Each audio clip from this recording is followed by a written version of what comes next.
Agora vamos falar de um dos melhores contadores de história do mundo, que resolveu dedicar o seu novo livro a uma sociedade secreta rodeada de mistérios. O repórter Jorge Pontual conversou com o escritor Dan Brown para entender como a maçonaria, que para muitos tem ligação até com o satanismo, atraiu uma lista tão grande de líderes históricos, inclusive aqui no Brasil.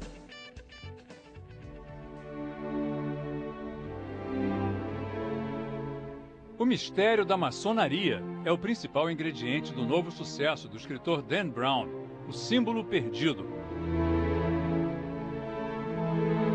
O autor do mega sucesso O Código da Vinci contou ao Fantástico que no livro anterior ele pergunta o que aconteceria se Jesus não fosse divino, mas apenas um profeta. No novo romance, a questão é se o ser humano teria poderes divinos, uma ideia que, segundo ele, vem da maçonaria. Toda a trama, cheia de peripécias, perseguições e surpresas, se passa num domingo à noite em Washington, a capital americana, uma cidade cheia de símbolos da maçonaria. Alguns são bem evidentes, como o obelisco, símbolo da divindade, encimado por uma pirâmide que representa a evolução do ser humano. A influência dos maçons se refletiu na criação da Biblioteca do Congresso Americano, hoje a maior do mundo. Um dos momentos mais emocionantes do livro é quando os heróis entram aqui no salão de leitura da Biblioteca do Congresso Americano, descrito como o salão mais bonito do mundo. Eles estão fugindo de uma equipe da SWAT e se escondem entrando por esta porta. A República Americana foi criada por um grupo de maçons, entre eles Benjamin Franklin, John Adams e o primeiro presidente George Washington. Nós fomos a um dos templos da maçonaria na cidade, onde os murais mostram o fundador da nação com o avental de pedreiro dos maçons, lançando a pedra fundamental do Capitólio, o prédio do Congresso Americano. Dan Brown lembra que o símbolo mais sagrado da nação, que está nas notas de dólar, é a pirâmide da maçonaria, encimada por um olho, que simboliza a sabedoria. Segundo o escritor, a pirâmide, incompleta, sem o vértice, é um símbolo de que o ser humano e o país nunca estão prontos, sempre podem se aperfeiçoar. Dan Brown destaca que, ao contrário do que muitos acreditam, os Estados Unidos não foram fundados como uma nação cristã.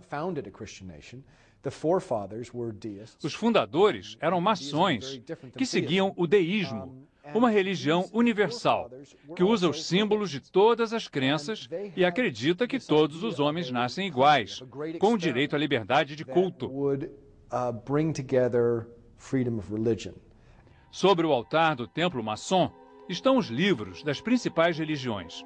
Não só a Bíblia cristã, como a Torá dos judeus, o Corão dos muçulmanos e as escrituras de outras tradições. O salão deste templo, na capital americana, é o cenário da cena final do livro de Dan Brown e certamente será recriado com muito mais colorido quando o filme for feito. O templo é exatamente como Dan Brown descreve. Ali no fundo, o trono, onde se senta o grande comandante soberano da ordem. Aqui, o altar, em torno do qual se realizam os rituais secretos. Mas os maçons negam que o iniciado tenha que tomar sangue de uma caveira, como Dan Brown conta no livro. Segundo eles, isso é só imaginação do autor. O escritor diz que, na verdade, os maçons usam vinho em vez de sangue, mas insiste que a caveira é usada no ritual da quinta libação, descrito num livro por um dos primeiros presidentes dos Estados Unidos, John Adams. O templo é a sede do rito escocês da maçonaria, uma corrente fundada nos Estados Unidos, a qual pertenceram 15 presidentes americanos. O último foi Gerald Ford, nos anos 70. Os líderes são mestres no grau máximo, 33. Segundo Dan Brown, esse é um número místico, a idade de Cristo ao ser crucificado e o número de vértebras da nossa coluna vertebral. Muitos, em especial os fundamentalistas cristãos, atacam a maçonaria como um culto satânico. Mas Dan Brown insiste que os símbolos e rituais da maçonaria não são sinistros nem malignos, pelo contrário. Significam tolerância religiosa e espiritualidade universal. Para Dan Brown, o importante é que as pessoas procurem entender os símbolos e as crenças dos outros e tenham menos preconceitos. Start to eradicate some of that prejudice.